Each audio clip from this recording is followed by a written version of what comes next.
terrorism list. What process?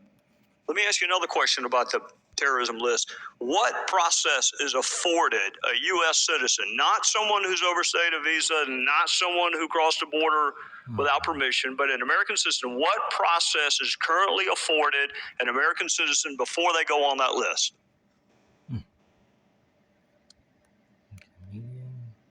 I'm sorry, there's not a process afforded the citizen prior to getting on the list. There is a process should someone feel they are unduly placed on the list. Yes, there is. And when I say process, I'm actually using half of the term due process, which is a phrase we find in the Constitution, that you cannot deprive people of certain things without due process.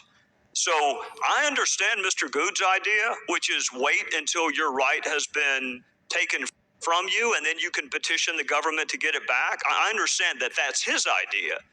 My question is, can you name another constitutional right that we have that is chilled until you find out it's chilled and then you have to petition the government to get it back? Is that true with the First Amendment?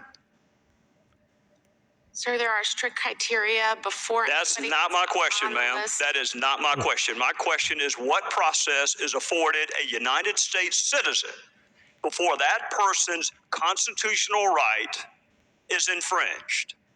And he's fine with doing it with the Second Amendment. My question is, how about the First? How about we not let them set up a website or a Google account? How about we not let them join the church until they can petition government to get off the list? How about not get a lawyer? How about the Sixth Amendment? How about you can't get a lawyer until you petition the government to get off the list? Or my favorite, how about the Eighth Amendment? We're going to subject you to cruel and unusual punishment until you petition the government to get off the list. Is there another constitutional right that we treat the same way for American citizens that we do the Second Amendment? Can you think of one? Come on. Can you think of one? I don't have an answer for you, sir. All right, well, I'm out of time. Oh, present.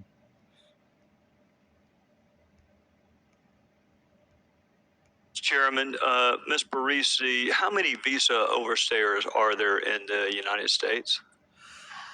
That's the Latter-day Saint or Church of Sir, Jesus Christ. as I said earlier, I don't have that statistic with me.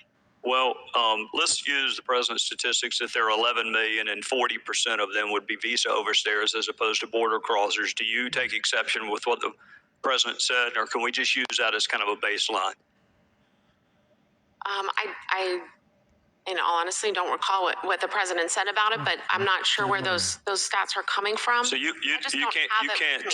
cannot tell me how many visa overstayers are in the United States. I don't have that information with me. Is there a list? There is an interim draft entry exit report with has overstayed data in it. No. I want. Are there a list of names of visa overstayers? So anybody who's overstayed, regardless if it's a visa or a visa waiver program, those individuals have final removal orders, and our Immigration and Customs Enforcement Agency receives that list. So there's a list.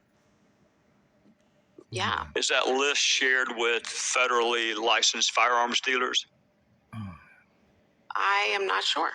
Well, it is actually currently against the law for anyone who is here illegally or unlawfully to possess or purchase a firearm.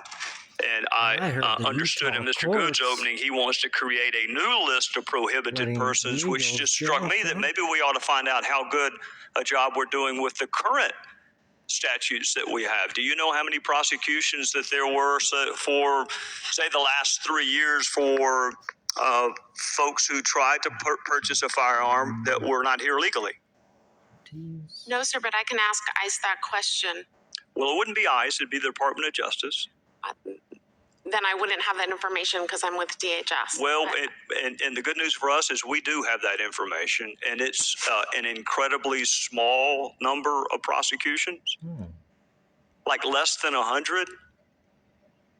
So you can understand some of our skepticism when we hear folks calling for a new category of prohibited persons that cannot purchase or possess firearms when we've done such a dreadful job with the current categories. It's funny how I called out Game Grid and the mining crypto, and then Trump released that.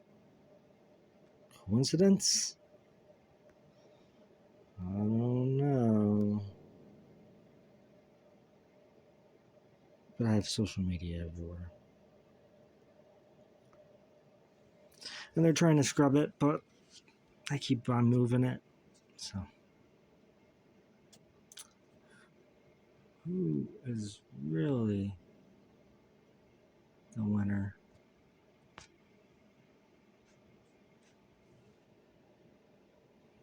Chess. Not checkers.